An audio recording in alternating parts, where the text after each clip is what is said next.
tarde. Eu queria dizer que é uma honra estar aqui na Casa Dice, ministrando esse curso, hoje é o primeiro dia. Queria agradecer ao professor João César de Castro da Rocha, meu professor da UERJ, meu querido professor. Então, ele viu nascer esse esboço de dissertação. Eu acabei não terminando na UERJ, acabei fazendo na PUC, mas as trocas que eu tive na UERJ com o professor João César de Castro da Rocha foram fundamentais, até no percurso para desenvolver esse trabalho. Então, eu estou aqui hoje, e a primeira vez que eu vou lançar esse livro vai ser aqui. Isso é lindo, né? Isso é uma resposta muito bonita. E, então, eu gostaria de começar agradecendo a presença de todos que estão aqui e dizer que esse livro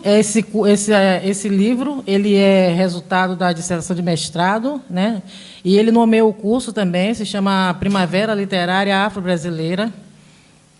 E eu queria começar, inclusive, falando sobre isso, né? Por que esse livro se chama Primavera Literária Afro-Brasileira? E o subtítulo é Do Apagamento à Reinvenção, uma produção escrita de mulheres negras e sua inserção no mercado editorial.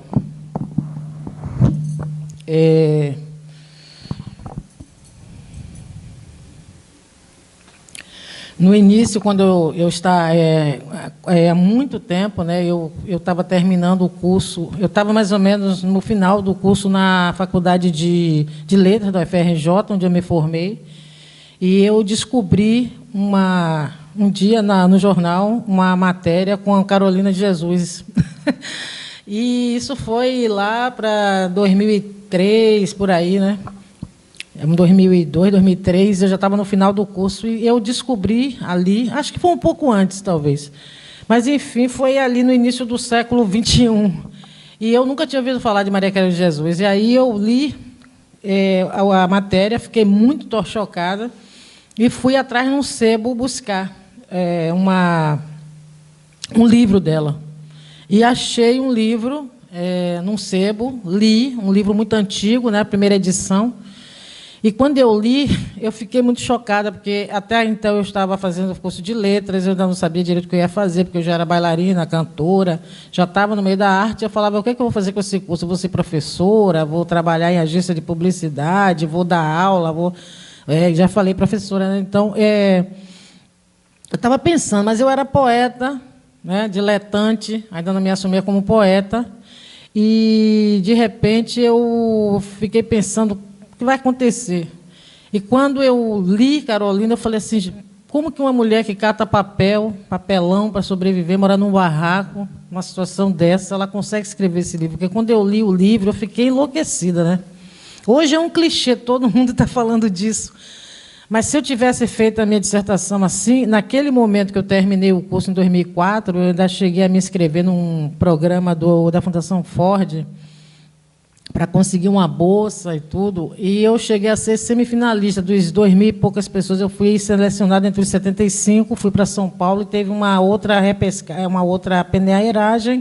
peneira, né, e aí seriam tirados 45.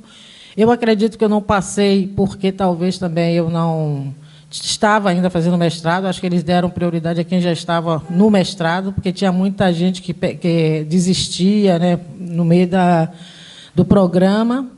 Então, esse programa ficou 10 anos aqui e, infelizmente, era o final da década. E eu acabei não fazendo, mas eu fiquei com esse meu projeto. A Fundação Ford, a responsável, ela selecionou. Só tinha um subtítulo na época, não tinha Primavera Literária Brasileira. E eu fiquei pensando, será que esse título é bom? Será que esse tema é bom? Será que eu estou no caminho certo? E depois eu descobri que sim, né? que esse tema, assim, eu fiquei 12 anos sem estudar e voltei, mas agora é 14, né? 15 anos, mas eu fiquei 12 anos fora da faculdade, e, quando eu resolvi fazer esse mestrado, eu fui para a UERJ, eu percebi que esse tema estava explodindo. Eu estou tentando voltar aqui. Acho que eu vou Eu vou fechar e vou abrir de novo. Então, se eu tivesse feito isso em 2006, quando eu entrei nesse programa, tentei esse programa da Fundação Ford, hoje eu teria sido uma das primeiras a falar sobre isso, porque Carolina Maria de Jesus, ela abriu a cabeça de muita gente. Então, mas aí, essa questão das mulheres negras naquela época não era tão falada. E eu ficava pensando, será que esse tema é relevante? Será que realmente vão me escutar? Será que vão me levar a sério na academia? Eram questões que eu me fazia, né? E aí, 12 anos depois, eu voltei, e depois dessa experiência, minha vida deu vivi várias experiências, e nesses 12 anos eu cheguei à conclusão que sim, que o tema Mulher Negra escrevendo era muito relevante, e ainda não tinha explodido, assim, como a gente está vendo hoje a literatura negra feminina, mas já estava um caminho ali, essa Conceição Evaristo já estava começando a aparecer. E quando eu estava fazendo mestrado, foi a explosão total, que foi aquela flip que teve a maioria de autores negros, né, que os autores que mais venderam foram os autores negros. Grada Quilomba estava lá, inclusive eu fui no lançamento do livro dela, está aqui, a gente na foto, eu peguei todo esse material, tinha escritoras africanas, está aqui também, Patrícia Hill Collins lançou o livro dela aqui, eu fui lá também, e tudo isso aqui eu documentei, e uma amiga me disse, você deveria documentar essas fotos também, anexar o seu trabalho, porque isso é parte do seu trabalho. Isso não é vida social apenas, entretenimento, isso está dentro de um contexto. E eu ouvi o que ela me falou, eu falei, nossa, isso realmente eu não tinha pensado nisso. Então, tem uma escritora africana aqui, muito jovem, que ganhou o prêmio na França. Olha, ela aqui tem o lançamento do livro da Giovanna Xavier. Ou seja, foi a flip que as mulheres negras tiveram esse africano também, Palanga, esse jovem francês também que lançou um livro, ele mora na Bélgica, é filho de belga com ruandês. E, enfim, as coisas foram se aglutinando naturalmente, né? E aí eu vi que eu realmente estava no caminho certo, sempre estive no caminho certo. Era preciso que as coisas chegassem a um ponto que nós chegamos hoje da literatura escrita por pessoas afrodescendentes, inclusive, no caso específico aqui do meu trabalho, mulheres afrodescendentes, chegassem a esse patamar de ser ouvida, de ser reverenciada, de ser respeitada. E uma das coisas que eu descobri nesse percurso da minha pesquisa, né, que eu acabei tendo uns problemas pessoais e não pude continuar frequentando a UERJ, e eu fiquei 6 meses, eu entrei em 2018, tive um problema muito sério de família, uma perda. No segundo semestre, eu fiquei de luto, e nesses 6 meses que eu fiquei de luto, fazendo os trabalhos da faculdade, mandando para o professor João César e tal, eu tive a ideia de fazer para a PUC, porque eu não queria voltar para a UERJ. E aí eu fiz na PUC, passei, e eu fiz o mestrado, acabei terminando na PUC, mas o professor João César ele fez parte desse mestrado, né, porque eu comecei lá, e é uma outra professora que não está mais entre nós. Então, durante esse percurso de desenvolver essa pesquisa, eu descobri que seria muito interessante, para falar de literatura negra feminina, literatura negra em geral, literatura afro-brasileira, trazer os referenciais pictóricos e afrofilosóficos em diálogo com os pressupostos do pensamento ocidental, né? É uma linha epistemológica de criar um diálogo, porque a literatura africana ou afro-brasileira ela ainda tem muito da cultura oral. Aliás, ela tem muito da cultura oral. E a gente também não pode lembrar que toda literatura ela tem uma relação com a realidade no sentido da contação de história. A gente não pode também esquecer que até mais ou menos o final da Idade Média na Europa, as histórias eram contadas, as histórias não eram escritas, e a partir do momento que as histórias passaram a ser escritas, elas foram colhidas onde? Elas foram colhidas nas comunidades, no meio das tradições populares. E todas essas histórias que chegaram até nós escritas, elas surgiram em comunidades onde a contação de história era passada de geração em geração. Tinha aquele ritual de alguém chegar na praça e contar histórias para todos, que ainda tinha o poder da leitura, né? Da técnica da leitura. Então, a literatura afro-brasileira ela ainda está nesse patamar também, com um pé muito forte na oralidade, mas, por outro lado, também, ela está cada vez mais se desenvolvendo no campo da escrita, e com um número recorde de afrodescendentes entrando nas universidades, inclusive até mesmo, a gente não pode esquecer, pela questão das cotas, porque as cotas trouxeram um número recorde de afrodescendentes para as universidades brasileiras. Nós temos cada vez mais pessoas como eu que estão desenvolvendo teses, dissertações, projetos, cursos, como esse que estamos aqui realizando na Casa Dice, né? Então, isso vai fazer com que esse diálogo ele se espalhe mais, se expanda mais, porque agora nós temos muitos instrumentos, né, de disseminação dessa literatura.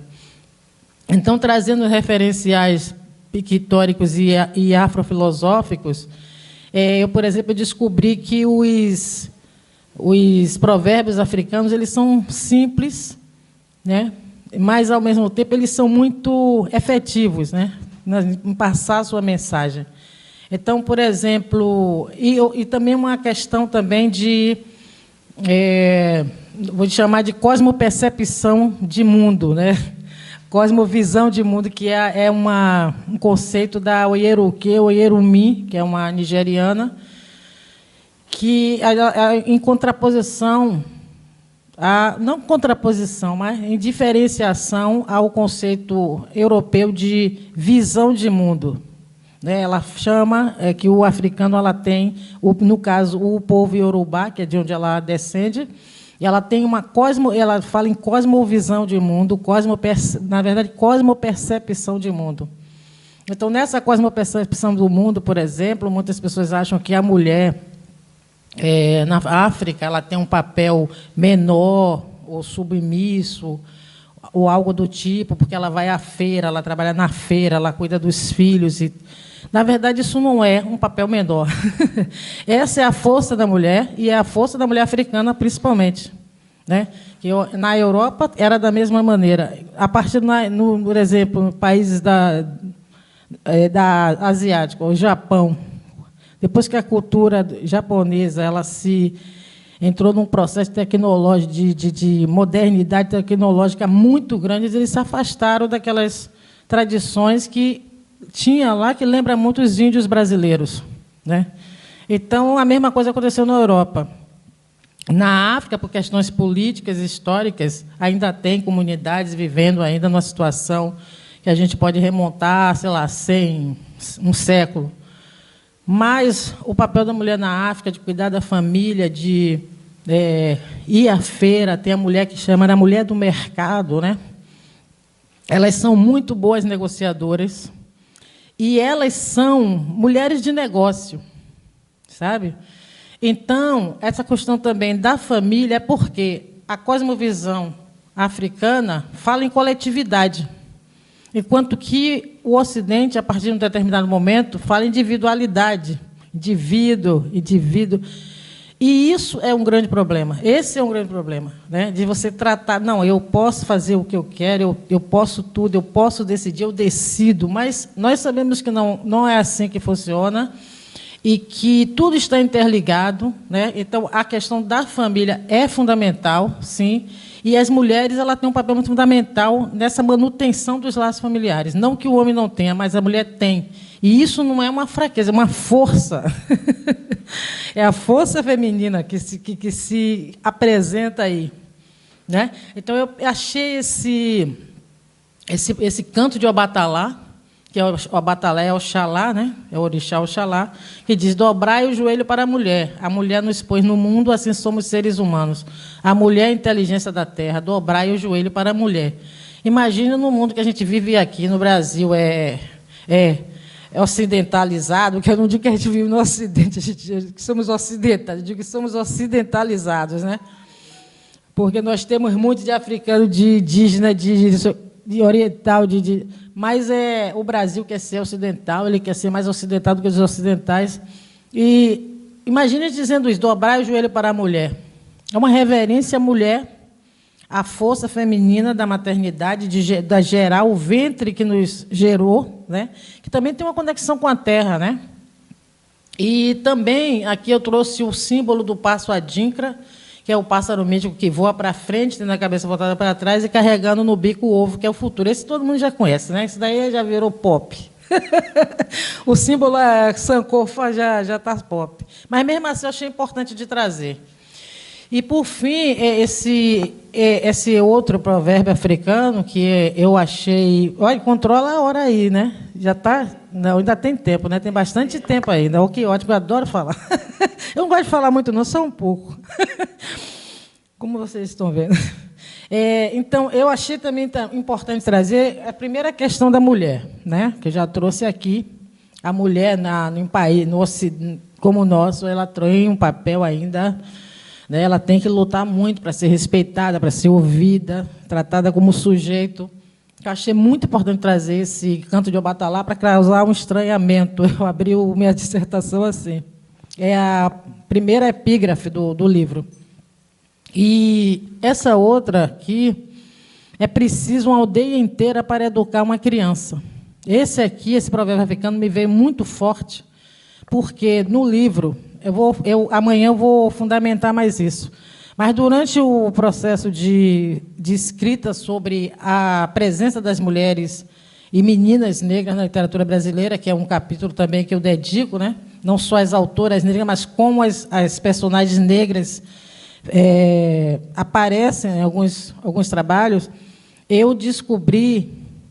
eu comecei a perceber uma relação entre a literatura e a realidade, no sentido de que a literatura alimenta a realidade e vice-versa, né? Então, tem esse diálogo o tempo todo. E, nesse momento que eu estava escrevendo, aconteceu um caso muito sério, que foi durante a pandemia, de 2020, que foi o caso de uma mulher que foi encontrada em situação análoga à escravidão. Ela estava já há 40, 30 anos na casa de uma mulher, trabalhando, e não recebia salário, não recebia... Né? Então, o Ministério Público Federal foi lá e libertou essa mulher. Ela estava realmente em cativeiro, né? E aí eu peguei esse caso dessa moça e fiz uma relação com um conto de Machado de Assis, né? Do livro Machado de Assis, Afrodescendente, que, inclusive, o professor João César trouxe para debater aqui. E foi aqui, inclusive, que acho que eu comprei esse livro. E então eu observei que a maneira como as mulheres negras são tratadas na literatura, isso também se reflete na realidade e vice-versa. Então tem sempre essa alimentação, retroalimentação o tempo todo. E depois desse primeiro caso, que eu pensei em fazer esse contraponto com a literatura e a realidade, aconteceu outro caso. Aí depois outro caso. Aí depois, quando eu vi, eu já estava acho que no 7º, 8º, 9º caso. Deve ter chegado ao 9º caso. E eu passei a pandemia toda hora explodia um caso. O último caso, a moça estava há 40, 50 anos já com um trabalho escravo. O último, eu já não aguentei mais. Eu falei, vou parar aqui, porque senão eu tenho que acabar essa dissertação e mandar para a editora. O último caso era um promotor público que tinha escravizado essa moça. É um juiz, uma coisa assim. Eu falei, aí eu já pensei, agora para mim chega aqui. Chega... E eu parei, mas aqui os casos estão aqui. Eu trouxe esses casos. E um dos casos, também, que foi muito forte, que eu tratei nessa relação com a literatura e a realidade, é o caso Miguel. Né? E o caso Miguel, que realmente foi algo que mexeu muito com a gente. Então, quando eu vi aquele caso daquela criança, que a mãe saiu para cuidar dos cachorros, da patroa, o menino ficou supostamente com ela, porque o menino não ficou, né? Ela estava fazendo a unha, o menino ficou impaciente com a mãe, e ela, na terceira vez, ela ligou, deixou o menino subir sozinho para o elevador, e aconteceu aquela catástrofe, aquela tragédia.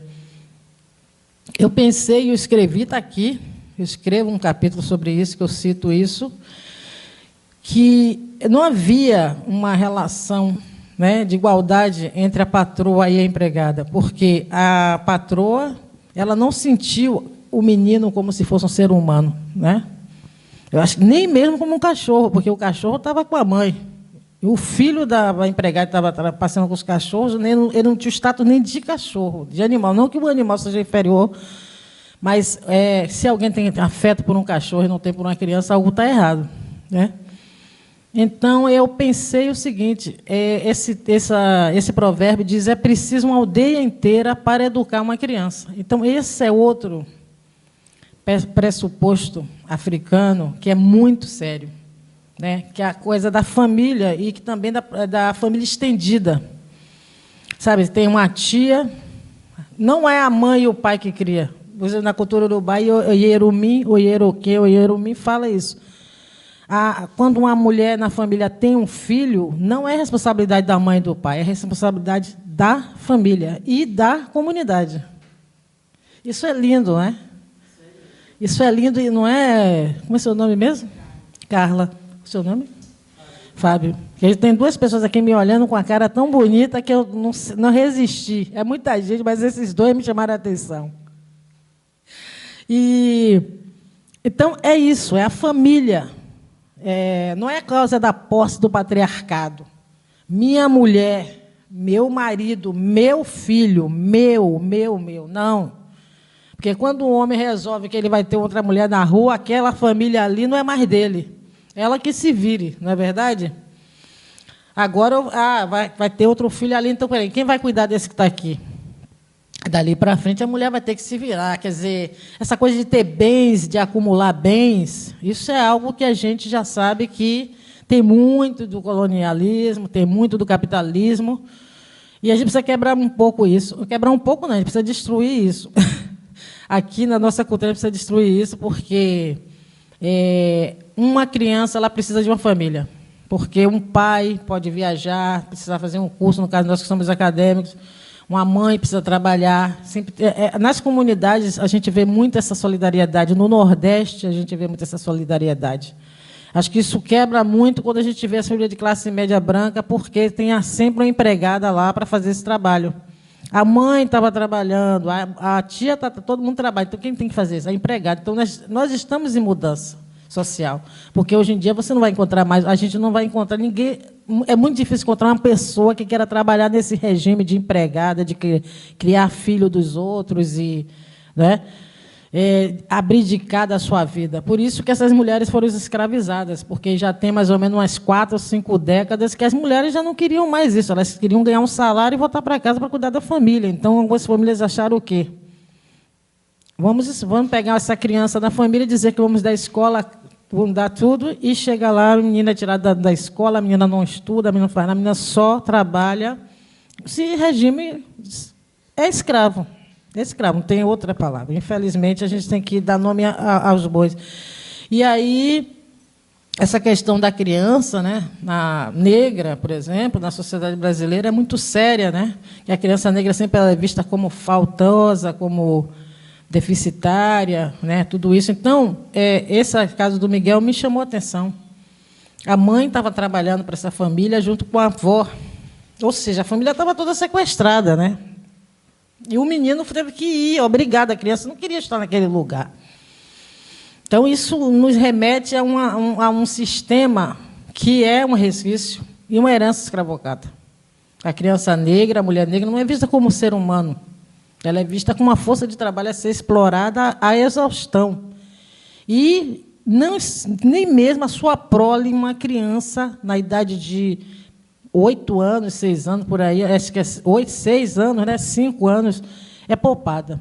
Isso tudo está escrito aqui no livro. Tá? Eu estou feliz porque eu estou conseguindo falar sem precisar ler. Estou ficando... Está tudo já na cabeça. Então, outra questão também muito importante, que eu acho que foi muito bom trazer, era contextualizar o porquê de levar tanto tempo, né, para pessoas negras chegarem ao ponto da gente ter assim, eventos como um que eu assisti, que me tocou muito, em 2000 e... acho que 17, no Clube Renascença, né, com a presença de Lázaro Ramos, que ele lançou Na Minha Pele. E a fila de pessoas para comprar o livro dava volta no quarteirão. Assim, ela estava saindo do clube. O clube era enorme, né? Lá na entrada do clube. E eram jovens negros, meninos, meninas, adolescentes, sabe? É um relato pessoal, uma coisa impressionante. Aquilo foi algo assim que eu fiquei observando. Então, por que nós demoramos tanto tempo, né? E hoje um relato de um livro de Lázaro Ramos, ele chega desse patamar e de trazer tantas pessoas. Claro, é porque ele é ator, ele é conhecido, ele é famoso, mas os jovens querem se ver numa pessoa como Lázaro, um homem negro que deu certo, né? E através da literatura, ele criou esse contraponto. Isso é muito importante. E por que nós levamos tanto tempo, né? Fui buscar essa questão da política de exclusão e eugenia, né? Porque no início do século, essa lei, o Decreto Federal de 1878, eles restringiam a entrada de pessoas escravizadas no ensino noturno, né? E para isso eles faziam o quê? Eles exigiam que estivesse vacinado. Isso era praticamente possível, né? Ser vacinado, não podia ter moléstia e ser vacinado. Quer dizer, não ter moléstia, muitos negros não tinham moléstia mesmo. Mas ser vacinado já era uma questão muito difícil. Então, isso era uma maneira de barrar, de impedir que as pessoas, os libertos, né, na época, eles entrassem na escola e continuassem analfabetos. Depois teve o decreto de 28 de junho de 1890, né, abrindo para facilitar a vinda de imigrantes brancos em detrimento da mão de obra negra, que era abundante no país. Então, na virada, quando, em 1888, os negros são finalmente... a escravidão é abolida no papel e supostamente os negros poderiam entrar na nova ordem capitalista mundial nascente, né? E agora ganhar um salário para exercer a sua função social, o governo traz imigrantes, né, da Europa, obviamente brancos, e os negros ficam de novo largados à própria sorte, à margem, né? Então, essa é outra questão. Primeiro, não tem acesso à educação, depois não tem acesso ao mercado de trabalho, que são os pilares, né, de um ser social, né? Sem estudo e sem trabalho, você não pode se considerar um cidadão, não é? E, então, essa política de incentivo, ela criou um contingente de mão de obra excedente, né, formado pelos afrodescendentes que passaram a viver à margem do processo político, social, educacional e econômico, sobrevivendo através do subemprego e morando em condições precárias. Eu peguei essa foto aqui da iconografia da história, com esse casal, que eu achei uma foto tão, sabe, eu achei que essa foto ela tem algo que, até esqueci a palavra agora, mas ela é uma foto que me tocou muito, de pensar como que era a vida das pessoas naquele momento, sabe? Esse casebre, que eles estão aí na frente, né? Talvez a casa deles, não sabemos. Mas olha a roupa deles, mas olha também a postura deles, a altivez deles, não é?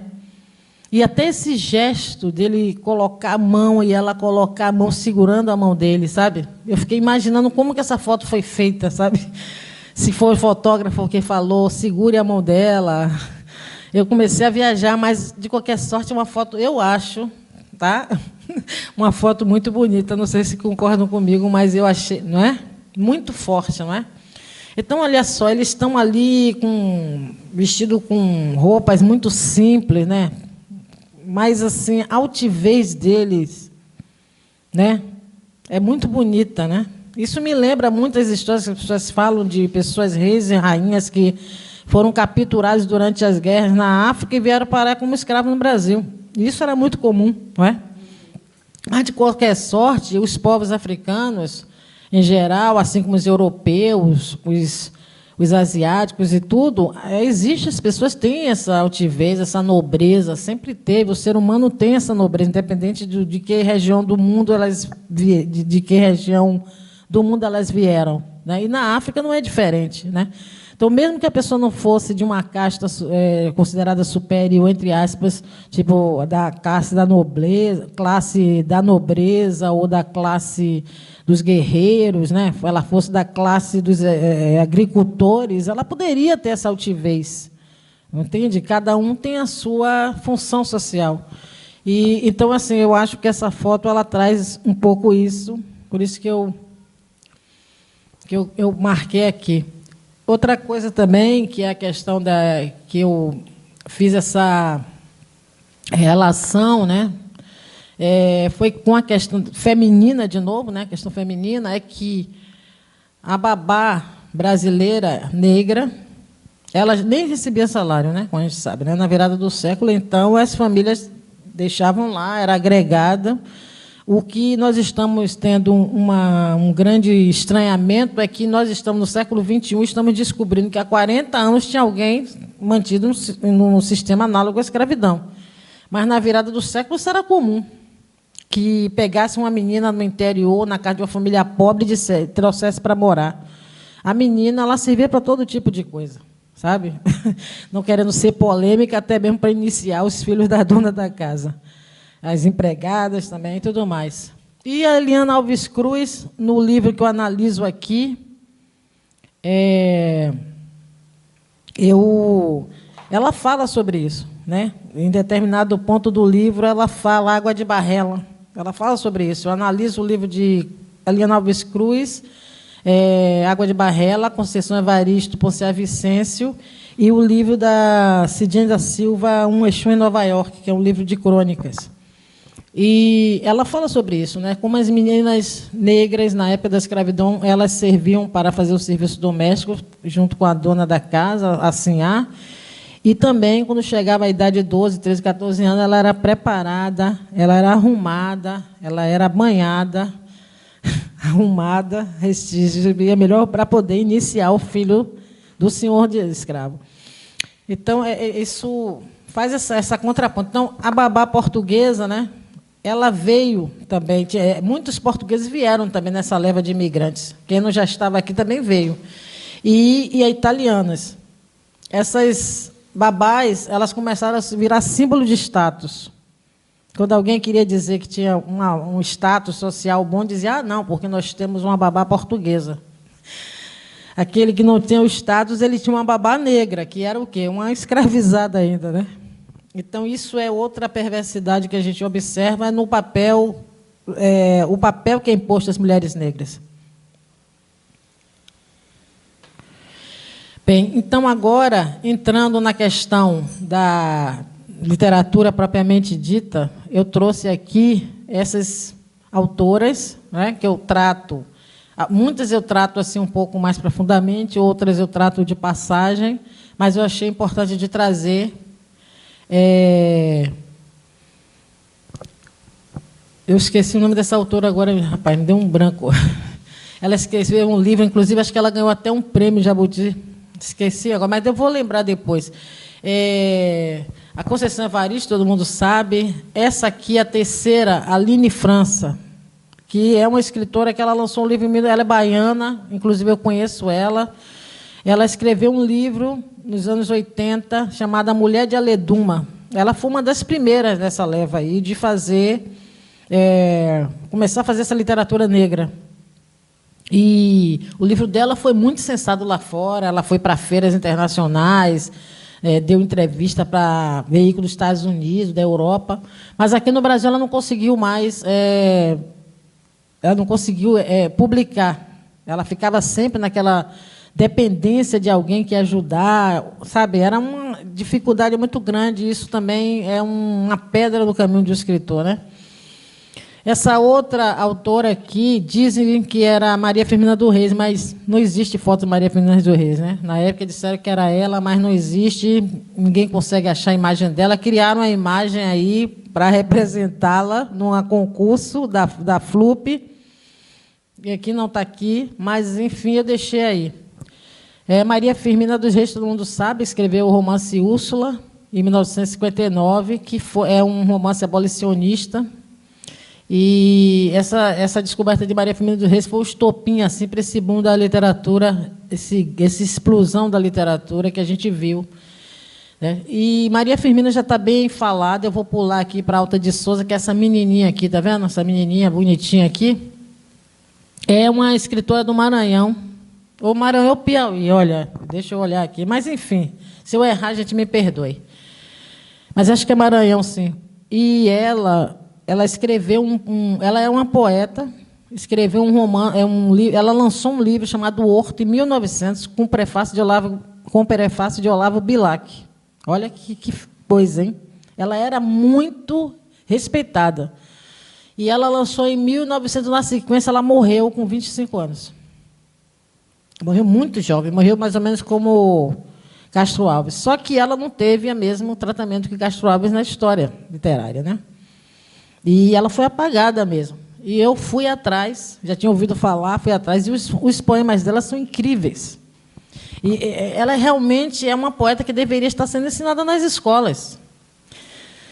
Eu fui atrás, eu fiquei muito chocada como é que uma poeta como essa menina, sabe? Ela era muito respeitada na época que ela lançou o livro, ao ponto de Olavo Bilac fazer um prefácio para ela. Né? Não é pouca coisa, não. Todo mundo sabe o que significava um prefácio de Olavo Bilac. Não é? 1900. Uma jovem negra. Ela é assim, afro-indígena, né? Ela tem uma... Mas é negra. Mas a gente poderia chamar afrodescendente indígena. Afro-indígena. Ela tem aquele tipo meio negro, meio índio. Assim. Mas é uma poeta... Olha, eu estou procurando uma poesia dela aqui, para ler um trecho, porque a poesia dela tem uma coisa gótica. Ela se inspirava muito no movimento gótico. Na época, Edgar Allan Poe era o poeta que era a referência. Então, a obra dela tem esse eco, sabe, de Edgar Allan Poe, que na época era uma tendência, sabe, de falar de morte, falar de espiritualidade, falar de religiosidade. Mas ela tem uma coisa muito linda, que ela tem uma coisa... Eu estou procurando um poema aqui para ler, era para eu ter marcado, que ela fala de amor de uma maneira também incrível, é surpreendente. Bom, depois eu procuro para não... Depois eu dou uma procurada aqui. Mas eu queria muito depois ler um poema dela. E essa outra que está aqui do lado é a Virgínia Bicudo, que é uma intelectual que foi a primeira a fazer uma dissertação de mestrado sobre a questão racial no Brasil. Que ela escreve sobre a questão de pretos e mulatos no estado de São Paulo, na sociedade paulista. E ela teve um orientador estrangeiro e tudo. E depois que ela defendeu essa dissertação, ela desapareceu. Dizem que ela foi para Brasília e tudo. Depois ela sumiu, não se sabe direito. Ela também entrou na Sociedade de Psicologia e tudo. Tinha aquele... O presidente dessa Sociedade de Psicologia tem uma história meio controversa aí, mas ela ficou lá com ele, né? Que tem aquela história controversa da época da questão eugênica, daquelas teorias raciais. Ela ficou lá e depois sumiu. Ninguém sabe, ninguém viu. Né? Mas a Virgínia Bicudo está sendo resgatada. Alguns poucos sortudos tiveram acesso à dissertação dela. E eu peguei os pedaços assim, de alguém que conseguiu, porque realmente para chegar lá seria difícil. E é incrível as coisas que a gente lê sobre ela. É aqui Carolina Maria de Jesus, que todo mundo conhece, acho que dispensa apresentações, eu vou até pular. E essa senhora aqui, com esse diploma, é Ruth Guimarães, que é uma escritora que lançou assim, em torno de uns 30 ou mais romances. Ela foi a primeira a escrever sobre essa questão do diabo, da cultura oral. Inclusive, ela era amiga de Guimarães Rosa. Ela lançou o livro Água Funda aqui, antes dele. E muitos dizem que, os estudiosos dizem que ele se inspirou na obra dela para escrever Grandes Sertões Veredas. Quem leu, aqui, ó, tá vendo ela com ele aí na foto? Quem leu Água Funda na época, e leu depois a obra de Guimarães, entendeu ali que, no mínimo, ele pegou ali uma inspiração no trabalho dela, porque ela era do Vale do Paraíba, ela morreu há pouco tempo, com 90 e poucos anos, acho que há uns 3, 4 anos atrás. E essa Ruth Guimarães ela era fluente em francês, inglês, latim. Ela traduziu Asno de Ouro. Foi formada em letras pela USP. Ela fazia parte daquela academia lá de São Paulo, aquele grupo de intelectuais, e ela era muito respeitada. Só que uma mulher negra escrevendo com essa força toda, essa capacidade toda, ela foi pioneira. Ela lançou Água Funda e Filhos do Medo, esses 2 romances, mas Água Funda, basicamente, ela traz essa questão. E ela fez também uma pesquisa sobre a questão do diabo na sociedade, no Vale Paraibana. E ela teve até colaborações com Mário de Andrade. E, nessa época, aqui dessa foto, ela lançou esse livro primeiro. Olha ela aí com Guimarães Rosa, Érico Veríssimo. Ela era amiga, era parceira de toda essa nata da literatura brasileira. Sabe?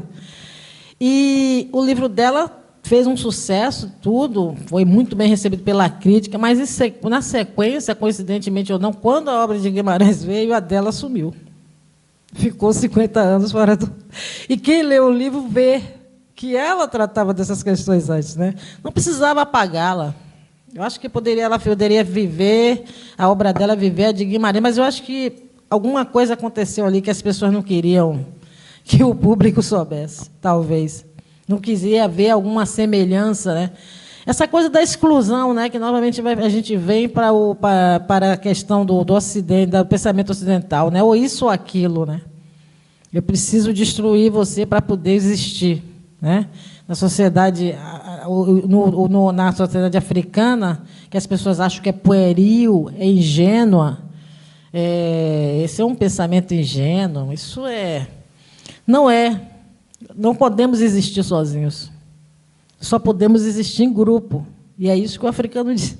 Pelo menos alguns grupos de africanos dizem, pensam e tentam viver dessa maneira. Se quer ir rápido, vá só. Se quiser ir longe, vá em grupo. Certo? Então, olha aqui, a Ruth Guimarães com Lígia Fagundes Telles, está vendo? Ela era querida, recebida por Érico Veríssimo, era professora pública, fazia excursões com alunos. Então, Érico Veríssimo recebeu ela em casa com um grupo de alunos. A obra dela foi pioneira. Se ela não tivesse sido apagada, ela estaria no mesmo patamar de Guimarães Rosa, não igual, porque a gente sabe que Guimarães Rosa ele veio depois, ele é homem também, ele era diplomata, ele era... Né? Estamos falando do patriarcado no brasileiro, estamos falando de questão interseccional, estamos falando de raça, classe, gênero, né? Então, é óbvio que o Ruth Guimarães tinha que ser apagada, porque o trabalho dela tinha ecos da obra de Guimarães, então vamos apagar essa mulher, a gente não pode deixar, porque vai levar ela para um outro patamar, né? Ele tem que brilhar sozinho. Mas tem várias pessoas que estudaram a obra dela e tal, que falam a mesma coisa. Que ela veio primeiro com essa questão aí de falar do diabo e tudo mais, sabe? Trazer a cultura oral. Basicamente era isso. Que ela é dessa cultura, né? Ribeirinha ali da Vale do Paraíba. E Lígia Fagundes Telles, nessa época, uma colega minha lá da PUC, ela fez uma pesquisa que ela descobriu que Lígia Fagundes Telles fez um projeto de fazer um museu, mas um museu moderno, assim, que acabou não saindo do papel. E hoje essa minha colega, bem, isso é uma hipótese dela, que ela diz que aquele museu que tem lá em São Paulo, da América Latina, é a cara do projeto de Lígia. Então, nós estamos falando aqui de apagamento de mulheres. Mulheres negras e mulheres brancas. Eu achei isso muito interessante, eu trouxe essa foto delas duas. Agora, essa foto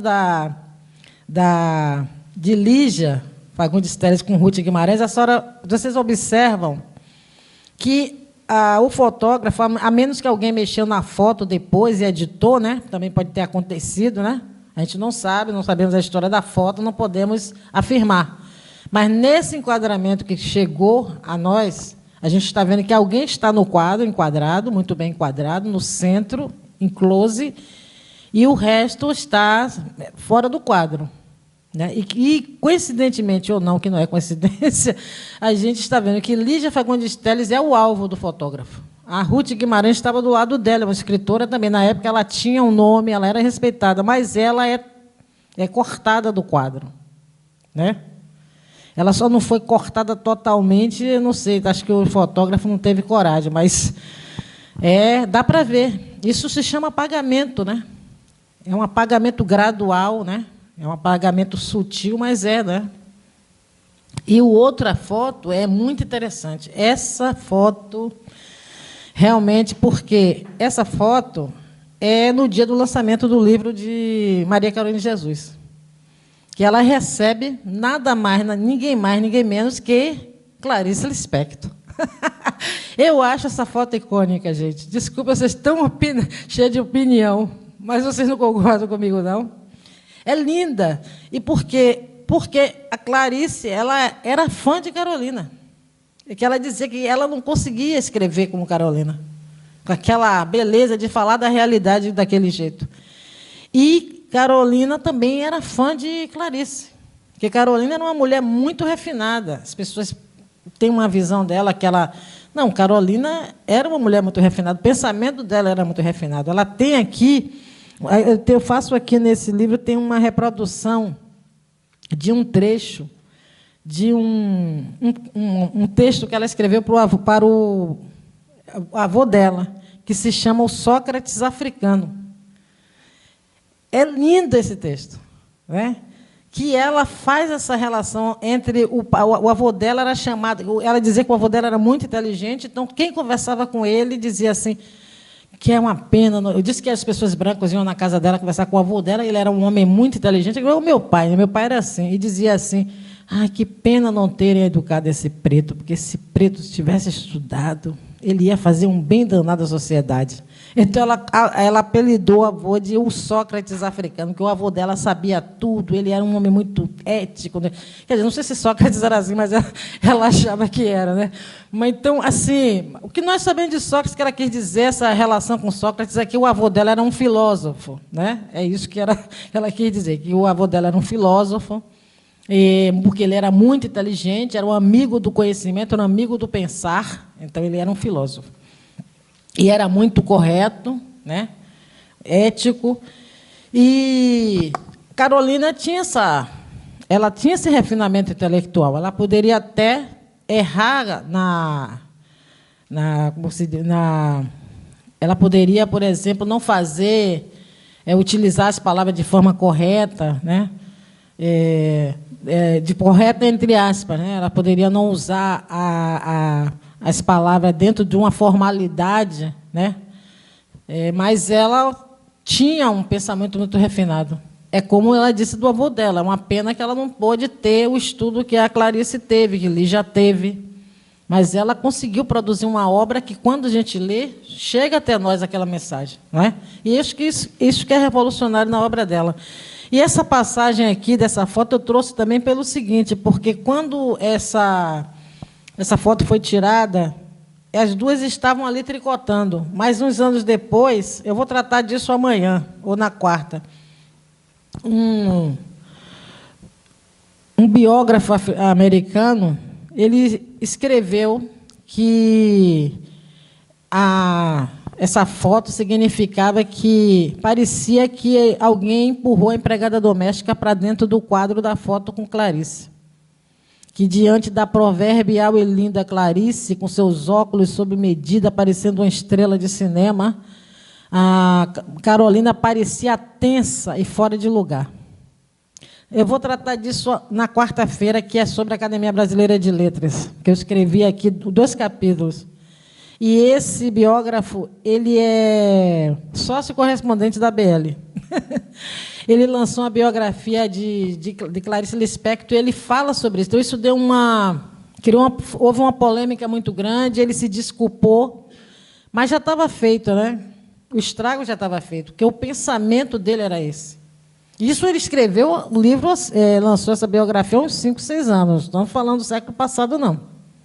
Ele falou, escreveu, lançou esse livro há 5, 6 anos atrás. Entende? O nome dele está tudo aqui, mas eu vou guardar, não vou dar spoiler, não, para poder interessar o curso. E aqui, essa foto de Carolina escrevendo no barraco dela, olha que coisa linda. Isso é poesia pura, né? Concordo? Concorda?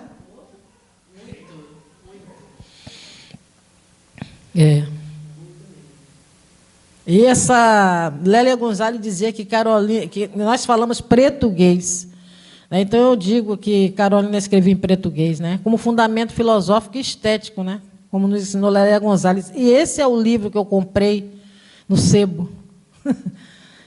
Essa é a capa, está caindo aos pedaços. Foi a primeira edição. Olha aí, está vendo? Um barraco ali, a arte é um negócio de um barraco assim de madeira. Eu acho essa capa é icônica. Aí que eu te falei, né, da Virginia Bicudo, né? Ela foi a primeira mulher negra a desenvolver. E ela também foi intelectual pioneira em estudo de psicanálise, né? Como eu falei, ela foi parar na Associação Brasileira de Psicanálise e tudo. E ela desenvolveu essa pesquisa de pós-graduação sobre a questão racial ainda na década de 40. O trabalho, a história de Virginia Bicudo é muito interessante. Eu acho que a gente tem que dar jogar mais luz. E essa aqui é Françoise Egard, uma antilhana que morava em Paris e trabalhava como empregada doméstica. Era uma imigrante, né, das Antilhas francesas. E ela, um dia, ela pegava o ônibus para ir para o trabalho.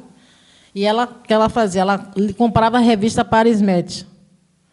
E nessa revista Paris Match, ela leu uma entrevista com um texto de Carolina de Jesus, uma entrevista com Carolina de Jesus. E acho que tinha também nesse texto, nessa entrevista, tinha trechos, né, nessa reportagem, tinha trechos da obra de Carolina. Ela enlouqueceu, claro, né? Então eu botei novas Carolinas surgem alhures, né? E ela, o que ela acontece? Quando ela entra em contato com Carolina, foi o que aconteceu comigo também, eu falei, se essa Carolina escreve, eu não escrevo nada, eu já estou no final do curso de letras, fala de inglês, letras e inglês na UFRJ. Eu só escrevi uns poemas assim.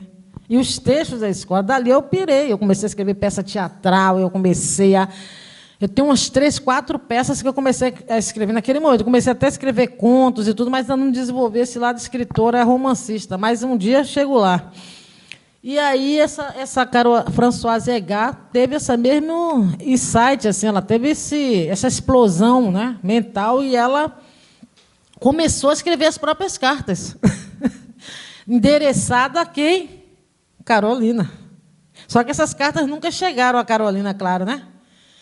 Ela escrevia a carta, ela denunciava as condições de trabalho das mulheres negras lá, exploradas na França, que é esse mesmo sistema de levar os imigrantes negros do Caribe para lá, e alguns até mantidos nessa situação aí, né, de regime meio semi-análogo à escravidão, que a gente vê isso até hoje na Europa. Existe isso também na Europa, né?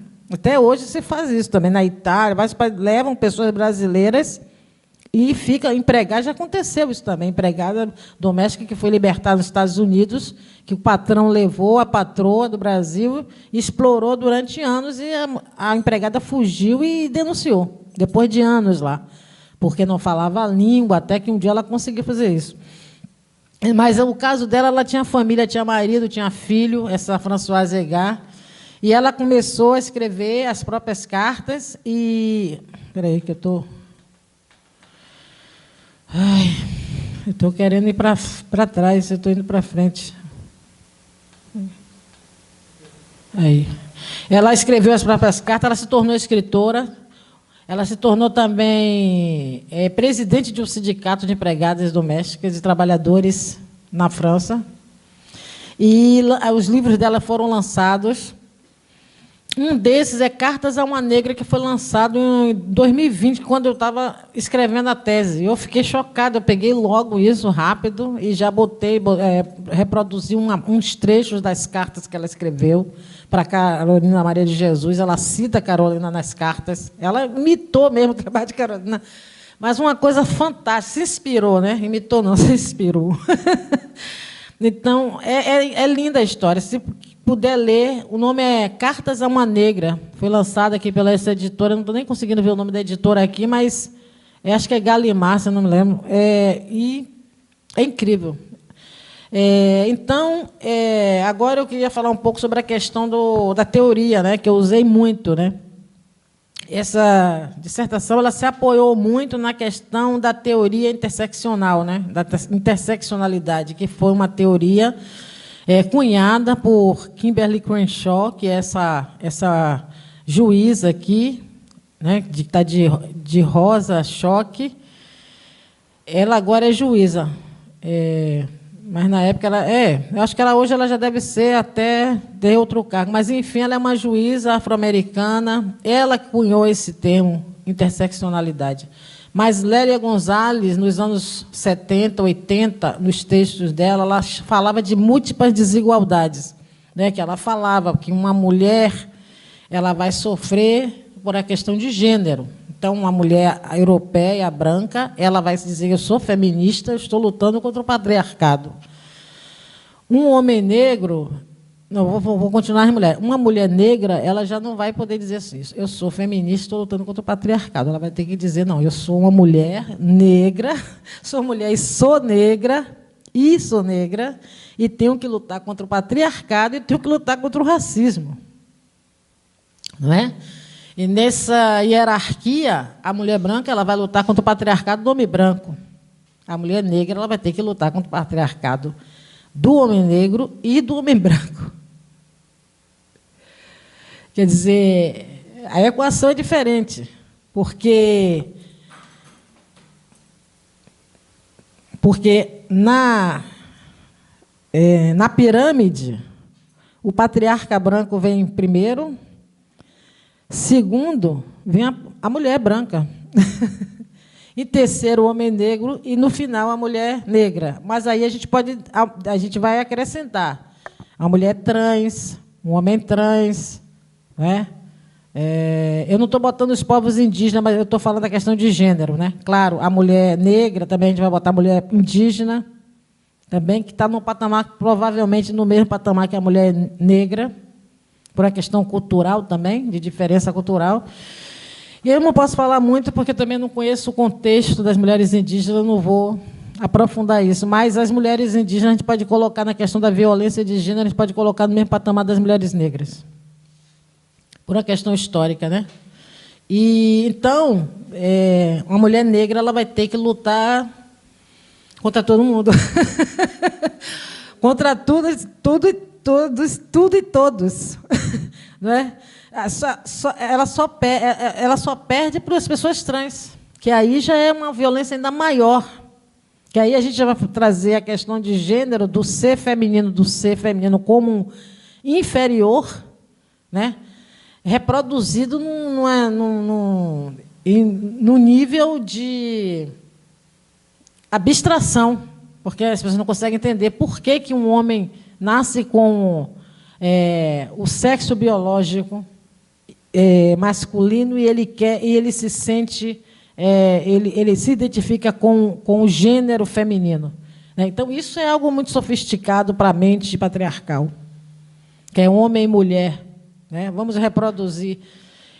Então, eu acho que a questão trans ela ainda é mais complexa, mas se a gente está falando de gênero, até da questão biológica, até da questão do sexo biológico ter sido usado em determinado momento para aprisionar as mulheres. Né? E por isso que eu trago essa questão, que não é, muito pelo contrário, a força feminina está justamente aí. Nós temos muitas, não precisamos ter filho, botar no mundo para mostrar que nós somos fortes, mas essa força, inclusive, de procriar, é uma força também feminina. E essa Lélia Gonzalez falava das múltiplas desigualdades, né? que uma mulher negra ela tinha que lutar contra o patriarcado, ela tinha que lutar contra o racismo, ela tinha que lutar contra uma série de coisas. Ela trouxe também termos como a Méfrica Ladina, né? Ela também chamava de pretuguês, português. E tem uma professora baiana, Ieda Pessoa de Castro, que ela tem um estudo sobre isso, que ela diz que nós não falamos português, a gente fala uma língua que ela é basicamente, ela é muito africana. A língua brasileira ela é uma mistura de alguma coisa de português, mas muito de africano e de indígena. Então, ela sempre foi muito rechaçada dentro da universidade, mas hoje ela lançou um livro chamado Latim com Dendê, uma coisa assim. Se eu não me engano, está aqui no livro. É porque eu tenho que ficar abrindo o livro para ler. Eu vou botar as fichinhas aqui. Acho que é Latim com Dendê, Camões com Dendê. Ela lançou um livro, no ano passado, ela lançou um livro, Camões com Dendê. Já tem anos, ela tem mais de 30 anos que ela vem levantando essa bola. E é muito interessante isso, que Lélia Gonzalez falava também, nós não falamos português, nós falamos pretuguês. Isso é muito interessante. Né? E ela falava do racismo e sexismo na cultura brasileira, né? Neurose cultural brasileira, né? Que ela falava que os filhos das famílias brancas, classe média, estou olhando aqui o tempo, estou de olho. As crianças brancas das famílias brasileiras, mesmo depois da abolição, elas foram, durante a escravização, elas foram criadas pelas mães pretas. E foram elas que educaram essas crianças. Então, essas mulheres elas passaram todo o imaginário cultural africano para essas crianças. É por isso que, no Brasil, as pessoas brancas elas falam com naturalidade da cultura negra. Né? Não existe estranhamento de comida, disso, daquilo, de linguajar. E essa Lélia Gonzalez ela nos traz esse dado, claro, porque as famílias brancas elas botavam uma mulher negra para cuidar das crianças. E essa mulher passava toda a sua cultura. Né?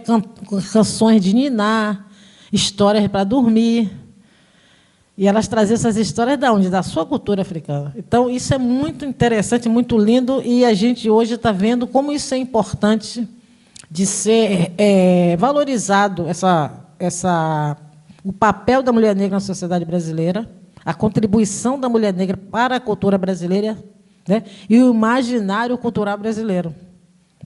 Lélia já falava lá em 70, 80, e nós estamos aqui em 2024, hoje ninguém tem mais dúvida sobre isso. Isso é muito maravilhoso, sabe? Que isso aconteceu na hora certa. Essa tese, para mim, foi foi algo... Nossa, esqueci a palavra de novo agora. Essa palavra, uma vez, o rapaz estava falando para mim, e eu fiquei com essa palavra na cabeça. É quando você tem uma revelação. Bom, não, eu vou lembrar. Está me sumindo as palavras, impressionante. Eu falo muito, e aí, às vezes, as palavras fogem de mim. É brincadeira. Depois, olha, a palavra está vindo e fugindo. Eu tenho um poema ali com esse título, depois eu vou pegar. E eu fiz um poema com esse título para não esquecer mais. Então, eu trago aqui as intelectuais negras visíveis, né, que é um jogo de palavras que eu faço, porque a Giovana Xavier, que é uma intelectual também, faltou botar a Giovana aqui, mas ela está aqui no livro. Que ela fez um projeto chamado Intelectuais Negras Visíveis, onde ela trazia mulheres, não mulheres acadêmicas que estavam fazendo trabalho acadêmico, mas mulheres que tinham um trabalho que, de alguma forma, ela contribuiu para a sociedade brasileira. Né? Mulheres negras que ela pode ser uma empresária, até uma dona de um salão, mas que traz algo que muda uma comunidade, que muda uma forma de pensar sobre uma comunidade. Então, por exemplo, trazer mulheres, capacitar mulheres, né, através do trabalho, por exemplo, de penteados afros, né, trazendo a consciência que aquele penteado não é só um penteado para embelezar, mas ele traz uma história, ele traz um contexto. Né? Então, ela começou a trazer pessoas assim gestoras, pessoas que pensam na cultura, e também pessoas como eu, que estava fazendo mestrado e tudo, eu participei desse projeto. Então, eu trouxe aqui, porque eu acho que essas intelectuais aqui que estão aqui, Angela Davis, Sueli Carneiro, Grada Quilomba, Carla Cotirene, que é uma intelectual baiana do Curuzu, que está fazendo uma diferença, E a Djamila Ribeiro, mas tem muitas outras. Eu acho que essas assim, são referência muito boa para esse momento que a gente está vivendo, porque cada um aqui, da sua maneira, sacudiram esse debate, né? Angela Davis, a gente já sabe, a trajetória dela é conhecida e reconhecida, a Sueli Carneiro também, que passou a ser mais respeitada a partir do debate ter se expandido. Grada Quilomba, que é uma intelectual, que ela conseguiu derrubar barreiras, inclusive aqui no Brasil, de pessoas que não gostavam nem de falar da questão racial. Todo mundo chama que é livre. Não, mas no Brasil a questão é classe. Não, a gente não vai debater racismo no Brasil porque nós somos miscigenados. Tal, tal, tal. Ela conseguiu o apoio dessas pessoas. Eu acho que isso é um grande feito. Que pessoas que sempre foram céticas em relação à questão racial no Brasil, que isso não era relevante, entenderam finalmente que sim, é relevante, né? É um debate que fora do Brasil já estava muito mais avançado, mas aqui dentro do Brasil ainda havia uma resistência, né? E o trabalho dela veio na hora certa para ajudar, inclusive, essas pessoas a ter um referencial teórico. Carla Cotirani, ela escreveu um livro sobre o que é interseccionalidade para pessoas leigas ou pessoas que não têm muito intimidade com o tema, apresentar o conceito de interseccionalidade, né? E Djamila Ribeiro, acho que dispensa apresentações, né, gente? Aqui eu trouxe um pouco de estatística, foi uma dissertação de mestrado, 24 meses. Eu quis fazer eu fiz uma dissertação de mestrado que tem 380 páginas. A minha orientadora disse que eu fiz uma tese, que eu estava com tanta vontade, tanta coisa, porque eu fiquei 12 anos com esse projeto na cabeça, que quando eu fui fazer, era muita coisa que eu tinha acumulado, né? Então, quando eu fiz com muita vontade mesmo, mas não dava para fazer, por exemplo, pesquisas quantitativas, mas eu fiz qualitativa, que no final tem pesquisa com umas 20 pessoas ou mais, deve ter umas 25, talvez 30 pessoas. Do meio editorial tem autores, livreiros, divulgadores, professores. Tem um monte de gente da área literária. Eu fiz aqui pessoas ligadas a esses eventos, como a FLUP, tudo. Está tudo aqui no final do livro, tratando dessas questões. Eu fiz questão de trazer vozes de outras pessoas para somar. E também não restrito a pessoas negras, mas todas as etnias. E também não só restrito a questão de gênero, feminina, mas todos os gêneros que quisesse. Só não consegui pessoas trans porque foi muito difícil, eu tentei. Mas não rolou, eu deixei para lá, porque eu acho que quando não rola a gente deve também respeitar, né? Mas eu convidei uma mulher trans baiana, mãe de santo, que também fazia mestrado, ia fazer doutorado. Ela ficou de me enviar, mas ela é muito ocupada, ela acabou não mandando. Eu disse, não vai ser dessa vez. Não deu, mas eu tentei até trazer um pouco mais, abrir mais, mas não deu. Eu disse, vamos deixar assim, porque agora vai ser assim, na próxima, quem sabe, né? Mas eu estava atenta, que eu acho que para ser inclusivo tem que ser todo mundo que puder falar é bom. E aí, esse estudo eu descobri do Grupo de Estudos de Literatura Brasileira e Literatura Brasileira Contemporânea da Universidade de Brasília, que é um estudo muito bem estruturado. Ele foi coordenado pela professora Regina Dal Castanher.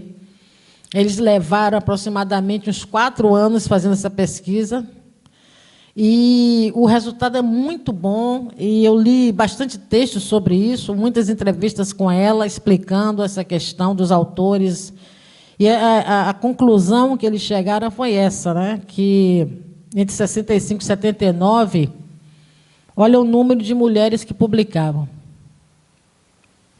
17,4%. E olha 82% de homens. Depois, obviamente, que nesses 17%, 65 a 79, acho que só tinha Carolina e Anajá Caetano, que eu trato aqui também, que é uma autora que lançou um livro em 1966. Só que ela nem deve ter entrado aí nessa... ela deve ter entrado nessa estatística, porque o grupo de estudos ele deve ter considerado. Na época, a Najá Caetano, ela lançou um livro, fez até um estardalhaço, mas ela sumiu também, chamada Negra Efigênia, Paixão do Senhor Branco, onde ela coloca a mulher negra como a mulher que manda, a mulher que comanda, e o homem tendo que obedecer. Então, é uma subversão muito grande que ela faz, é uma ousadia muito grande. Eu acho que realmente deve ter assustado o patriarcado. O patriarcado deve ter se assustado com isso. Não, eu acho que assustar o patriarcado é necessário. Sempre. Eu sou dessa... Sabe, eu acho que o patriarcado tem que tomar um susto, sempre tem que dar um susto no patriarcado, porque o patriarcado é uma doença, né? Não é mais, é uma doença, porque eles acham que o patriarca, ele acha que ele tem controle sobre tudo, né? Ele controla tudo, é minha mulher, meu filho, minha casa, meu carro, minha empresa, meu. E aí, e chega uma hora que você observa, isso se torna uma doença. Isso cria uma frustração, né? Porque é tudo dele, mas na hora que ele não quiser mais aquele brinquedinho ali, ele gostar de outro brinquedo ali, agora eu vou... Então, é um negócio... Eu inclusive, é uma coisa muito engraçada, quando eu estava terminando de fazer a revisão dessa peça, da dissertação para mandar para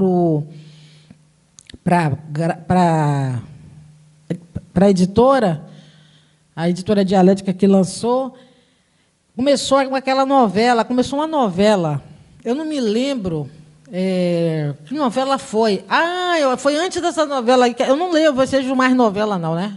Não é brincadeira, né? Que eu sou intelectual, não vejo novela. Mas eu vi essa novela, que é uma novela, porque eu estava numa fase muito difícil da minha vida, trabalhando muito em casa, né?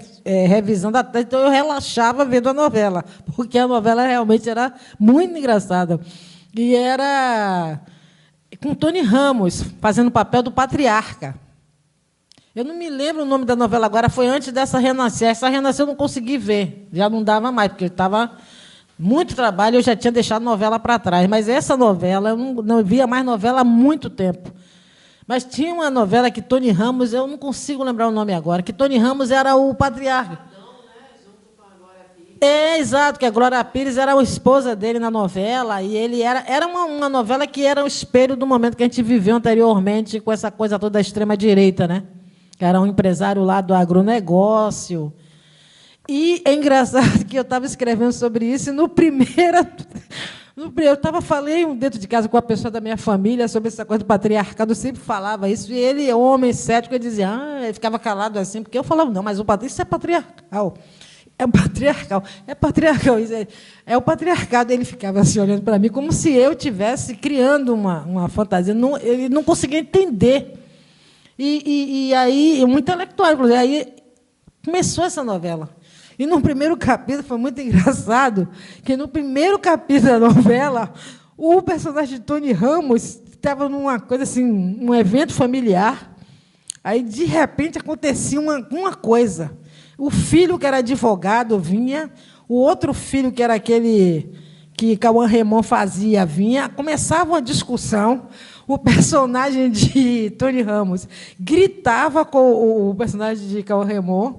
A mulher, que o personagem da Glória Pires, pedia calma. Ele empurrava, assim, quase empurrava. E depois, quando o filho querido, né, o preferido, que era o advogado, se aproximava, ele dizia, se afaste que eu vou... E continuava brigando com o outro filho, que ele achava que era rude, rústico e tal.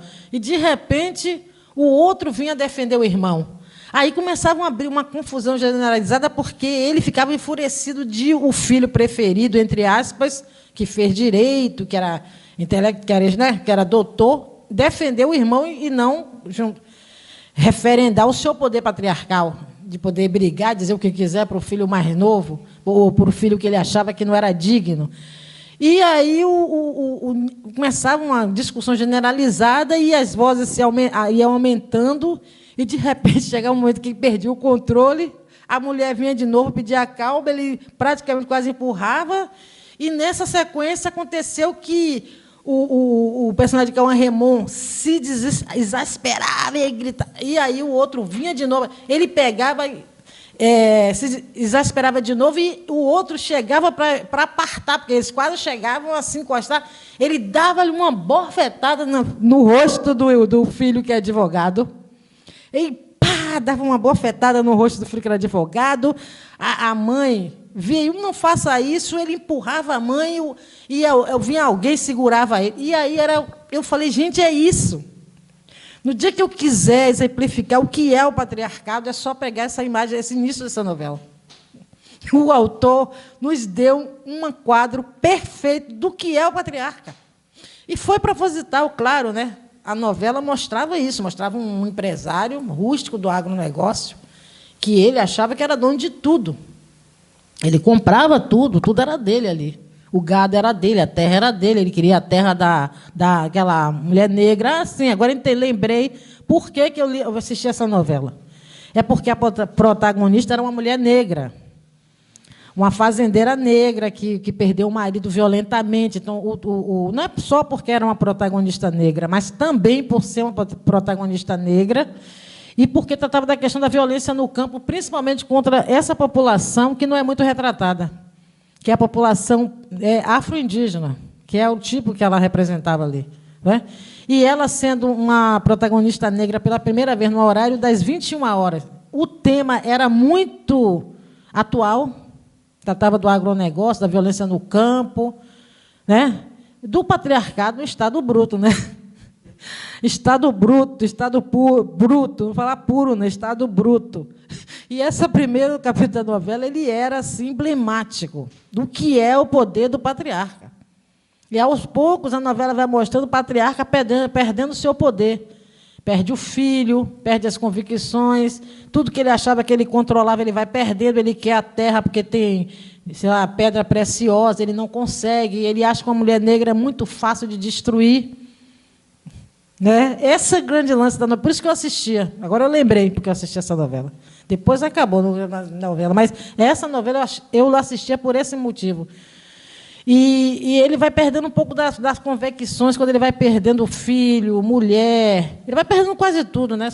Então, o patriarcado é uma doença, sabe? Porque essa coisa do controle, controlar tudo e todos, não tem como. Isso não é impossível, isso é antinatural. Não é? Você só consegue controlar as pessoas dessa forma a partir de uma prática da violência, né? Do exercício de violência, seja psicológica, seja física, coerção. Então, é isso. Então, aqui, voltando à vaca fria, a gente tem aqui, para finalizar, né, que já estamos chegando ao final, essa estatística aqui de 90 até 2004, a gente vê que aumentou um pouco, né, de 17% de autores femininos para 27%. Ela conseguiu mapear 45 autores. Depois, aqui, de 2005 a 2014, também o número de mulheres, pelo menos pessoas do sexo do gênero feminino, a gente vê que aumentou um pouco mais. Um pouquinho mais, mas aumentou. Né? E agora, a gente vai aqui ver um dado que é muito interessante, que é a questão da etnia dos autores. Né? Então, a gente vê aqui brancos, está vendo? 93%. Não brancos, a gente vê 6%. E tem o não identificado. Né? Esse não identificado. Não, o branco a gente pode pensar em muita coisa aí. Né? Pode ser negro, pode ser indígena, pode ser mestiço. Né? Naquela época tinha um monte de termos para designar pessoas negras. Né? Então, a gente não sabe. Mas a verdade é que o número era pequeno mesmo, era quase... eu consegui descobrir, tinha ali de Machado de Assis, que a gente já conhece, Lima Barreto, João do Rio, Solano Trindade. Eu descobri essas duas autoras, a Ruth Guimarães, a Inajá Caetano e a Carolina Maria de Jesus. Pode ter outras, claro, mas essas daí não conseguiram publicar e chegar ao público. Então, a gente considera, eu considero aquele contexto, aquele conceito de literatura que Antônio Cândido traz, né? Autor, obra, público, crítica especializada, né? Você tem uma circularidade, né, da obra, né? Agora, a questão já da continuidade, de tudo mais, aí já é outra coisa, mas a circularidade da obra precisa ter público, autor, público, né? Autor, editora, público, crítica especializada, ou público leitor. Hoje a gente não tem crítica especializada nesses modos, mas a gente tem pessoas que fazem divulgação na internet, que isso funciona muito bem para um autor como eu, por exemplo, que é independente. Então, a gente vê aqui que em 2005, 2014 também, não brancos, continua bem pequenininha, estatisticamente não cresceu tanto. E eu aproveitei aqui para também dar uma pincelada na poesia slam, que é uma competição de língua falada criada nos Estados Unidos por Mark Smith, ela começou em Chicago nos anos 80, né? Foi trazida para o Brasil em 2008 por Roberto Stella Dalva, que é uma mulher lá daqui da periferia de São Paulo.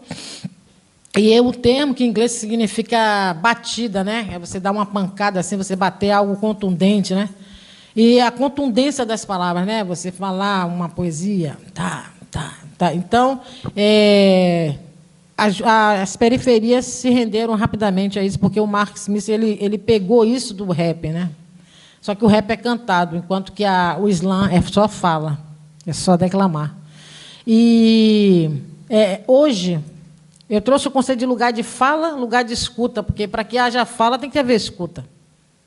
Então, se a gente diz assim, por que antes os autores negros não tinham lugar de fala? Porque não tinha lugar de escuta. Ninguém queria ler a literatura dele. Quando lia, dizia, isso aí é literatura, essa literatura não tem valor, porque ela trata de temas que não diz respeito, como a Regina de Castanher e o grupo de estudo da Universidade de Brasília diz. A Regina diz nas entrevistas que eu li, ela diz, não, porque a classe média branca ela sempre escreve livros onde elas estão se autorreferenciando. Então, ela está falando do cinema, do filme de Godard, sabe? Então, você viu... Tem aqueles também que são mais, né, como o pessoal diz assim, mais intelectualizados, que vão atrás de um filme iraniano, um filme senegalês, nigeriano. Tem, os intelectuais são curiosos, isso que é bom e é lindo. Que o intelectual, de fato, a beleza de ser intelectual, de fato, é ter essa curiosidade intelectual de conhecer o outro, de conhecer as pessoas, de conhecer o mundo, de conhecer as coisas a fundo e não ficar na superficialidade. Isso é que é lindo de ser intelectual, que eu amo, que eu descobri que eu sou intelectual. Eu sempre fui. Então, mas ela fala daquela classe média consumista, né? Que é o quê? Ir para o shopping, ver um filme que está no hype. E quando a gente vê os filmes também feitos no Brasil, quando não é aqueles filmes sobre a favela, que até quase ganhou um Oscar, você vê os filmes são autorreferenciados mesmo na classe média branca, né? E quando entra o negro, aquele menino da favela, que é confundido com traficante, sei o quê. Então chega uma hora que não dá mais, a gente precisa de outras narrativas, né? Quebrar essa narrativa, ou isso ou aquilo, sabe? Essa coisa, quebrar esses limites. Então, a Regina fala, sempre se autorreferenciando nas obras, né? A literatura que chega até nós. Então, aqui eu trouxe essa questão do lugar de fala, lugar de escuta, né? E essa menina, porque quando as poetas do slam, elas falam, todo mundo fica calado, porque é uma poesia realmente muito contundente. É lindo, lembra muito as batalhas de rap. Enfim, estou terminando, né? Com 5 minutos. Poderia ter até alguns minutos, mas eu preferi fazer 1h30. Eu queria dizer também que, nesse livro, eu trago algumas autoras, né? Não só essas 3 que eu analiso a obra em prosa, né, mas eu trago poemas de Maria Firmina dos Reis, Alta de Souza, Geni Guimarães, Miriam Alves, Lívia Natália, Lisandra Souza, que é uma poeta da periferia de São Paulo, que tem um trabalho fantástico. Sabe? Ela tem um poema chamado Em Legítima Defesa, que é contundente, que fala sobre uma mulher que reage a uma violência doméstica. Eu não dou muita força para isso, não. Eu até fiquei meio assim de botar o poema no livro, mas eu resolvi botar, que eu acho que é muito importante também trazer essas narrativas. E a Elisandra, ela é uma pessoa muito respeitada lá, o trabalho dela, ela é uma pioneira também nessa coisa de autopublicação, sabe? Ela já tem uma estrada. A Mel Duarte também, que é outra poeta, que é muito conhecida, ela tem um trabalho incrível no Islã. E Lourenço Alves, que é uma chefe de cozinha e também poeta aqui do Rio de Janeiro. E eu descobri também, né, que a obra de Machado de Assis ela traz contribuições muito importantes a esse debate, porque eu estava tratando das mulheres negras, mas eu descobri 2 contos. Não só a obra de Machado de Assis é muito rica e muito complexa. As pessoas costumavam dizer que Machado de Assis é um autor que ele não trata da questão racial. Isso não é verdade. Não é verdade de forma alguma. Os livros dele, que ficaram muito famosos, certo? Trata de um grupo social que era o grupo social hegemônico. Mas um escritor ele tem que ter esse direito de escrever sobre o que ele quer. Ele tem que ter controle sobre a obra dele. E Machado de Assis era muito político, ele não escrevia sobre isso à toa, não é? Mas, quando ele ia escrever também sobre a questão do negro, ele também era assim perfeito. Como diz o carioca, mandava muito bem. Então, o Caso da Vara é um conto, se vocês conhecem, né? Não conhecem o Caso da Vara? Vocês têm que ler o Caso da Vara. O conto é bom porque é pequeno, né? 10 para 5 páginas, 6 páginas. É uma maravilha. O Caso da Vara é uma coisa sensacional, né? Leiam, por favor, leiam, e, se puder, ler até quarta para a gente debater aqui, porque o Caso da Vara traz uma menina negra que era explorada. Eu não vou dar mais spoiler, mas ele é um conto que dói a gente ler. A gente sente a dor da menina. E o outro é ainda mais terrível, tão terrível quanto, não é mais, é tão terrível quanto, é o pai contra a mãe. Eu não vou dar spoiler. Vocês querem que eu dê um spoilerzinho? Só umzinho? Ele não quer, não. Umzinho. Quer? Diz que o nome de novo. Carla, olha a Carla. Eu vou só dizer que esse livro traz a figura do caçador de escravos fugidos. Uma pessoa que ganhava vida recuperando o escravo fugido. Que tal? Era o detetive da época. Ele ia atrás do escravo fugido. E ele era implacável. Não, era um homem branco. Não era capitão do mato, não. Isso já era no final da escravidão, já no finalzinho. Então, os escravos fugiam muito, por alguma razão. Então, os senhores de escravo pagavam uma pessoa para recuperar o escravo. O capitão do mato ele ia para dentro. A figura do capitão do mato estava mais ligada à região agrária, né? Aos engenhos. Esses caçadores de escravos fugidos, ele vivia na zona urbana. Então, um dono de escrava tinha a escrava em casa com ele. Ela não é só escrava, ela era escrava e ela era também amante dele. Ela fazia o serviço todo. Aí, um dia, a escrava não quis. Por alguma razão, ela fugiu. E essa escrava estava grávida. Então, vou parar por aqui. Leiam. O Caso da Vara, e esse do caçador de escravos fugido era pai contra mãe, que era uma figura urbana, não era uma figura rural, como o Capitão do Mato. O Capitão do Mato era na época do Brasil agrário, a dos engenhos, né, que aí o negro caía, desembrenhava no mato e eles iam para dentro do mato caçar. Não, era uma figura que vivia na sociedade urbana. E os escravos também que viviam na sociedade urbana. Entendeu? Fugia da casa dos senhores. Homem ou mulher, ou criança, qualquer um. No centro do Rio de Janeiro, principalmente, que ele trata do Rio de Janeiro. É isso. E também analisei o livro Caçada de Pedrinho, né? Não fiz aquela análise profunda, assim, porque o debate já estava muito avançado. Eu achei até que poderia pular, mas eu achei que tem que dar uma pincelada aí, porque eu trouxe dados que eu acho que seria bom, que é a palavra da bisneta de Monteiro Lobato, que é uma historiadora formada pela USP, que mora nos Estados Unidos. E ela queria lançar o livro do avô nos Estados Unidos, e quando ela foi ler, ela se deparou, foi no mesmo momento que estavam aquelas polêmicas aqui no Brasil. Então, ela foi ver, porque ela, até então, ela mesma disse que não tinha se dado conta. Quando ela leu, ela mora nos Estados Unidos já há um bom tempo, ela sabe que na sociedade americana aquelas coisas não passariam. Na hora da tradução, o tradutor, como é que ele ia traduzir que como o Pedrinho fala, que a mãe, tia Anastácia, trepou na árvore igual uma macaca preta de carvão, que ela parecia que não sabia outra coisa na vida a não ser trepar em árvore. Como que um tradutor americano ia traduzir isso? Sem ofender a comunidade afro-americana. Obviamente, o livro não ia passar. Ou eles iam cortar essa parte, ou o livro não sairia.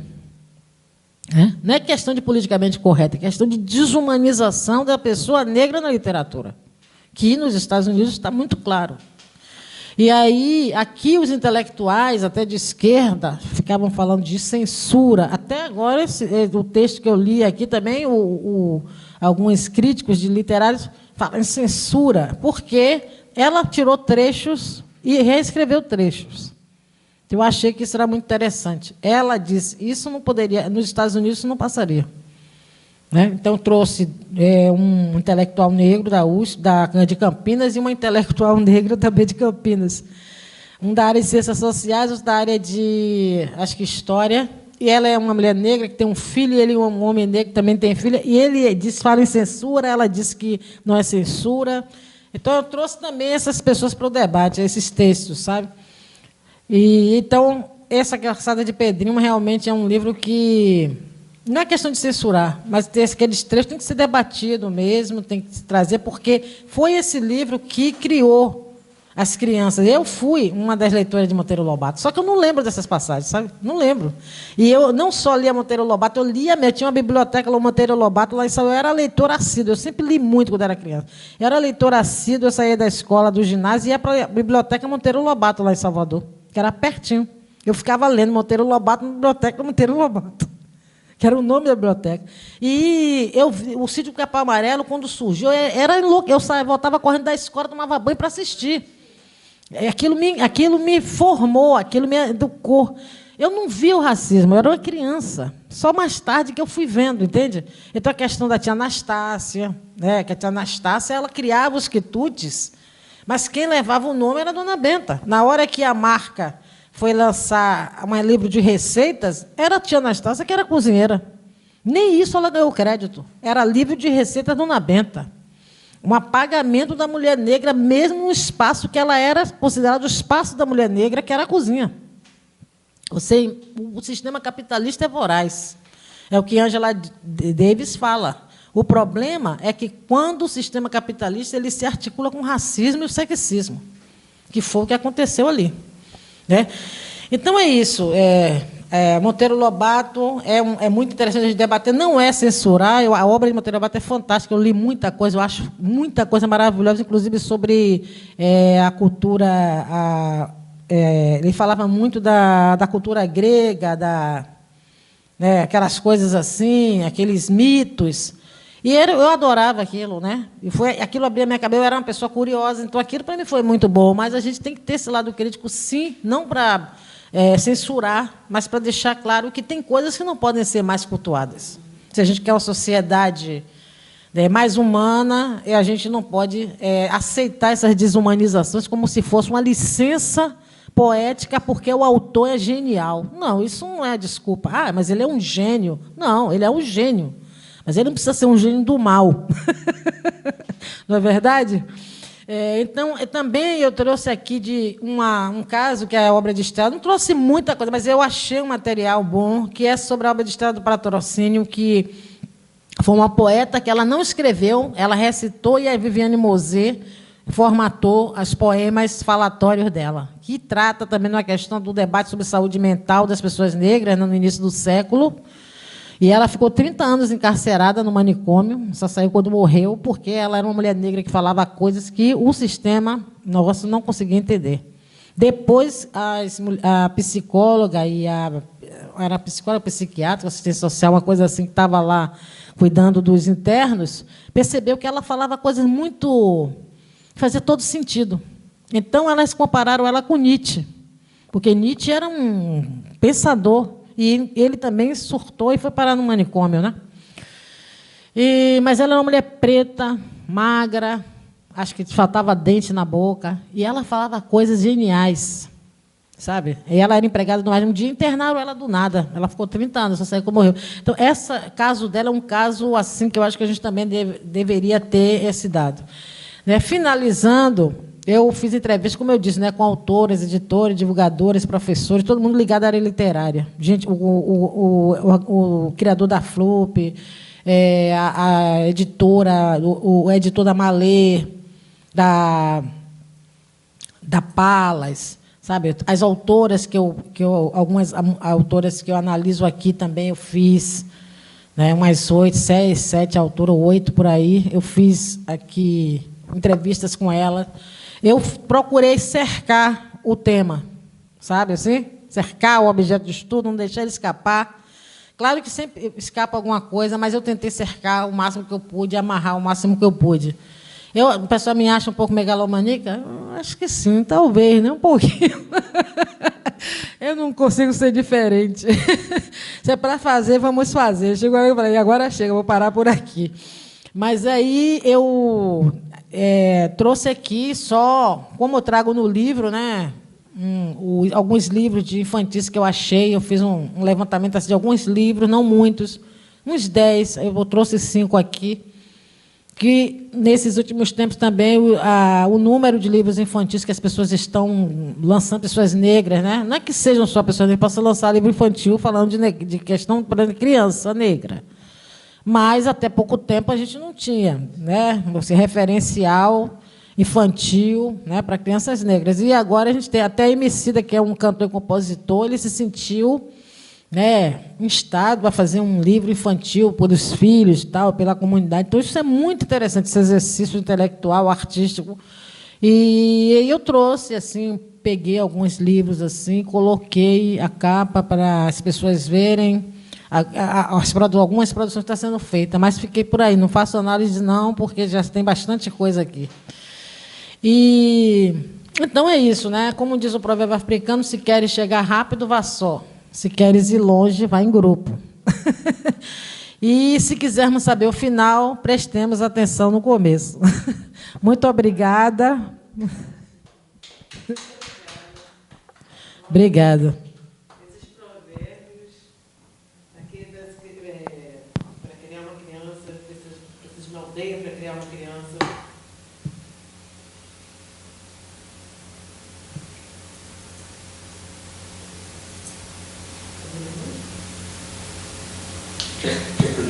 Pode falar. Não, sim, acho que isso acabou, né, gente? Agora amanhã tem mais, tá? Por favor, amanhã aguarde todos aqui. Obrigada.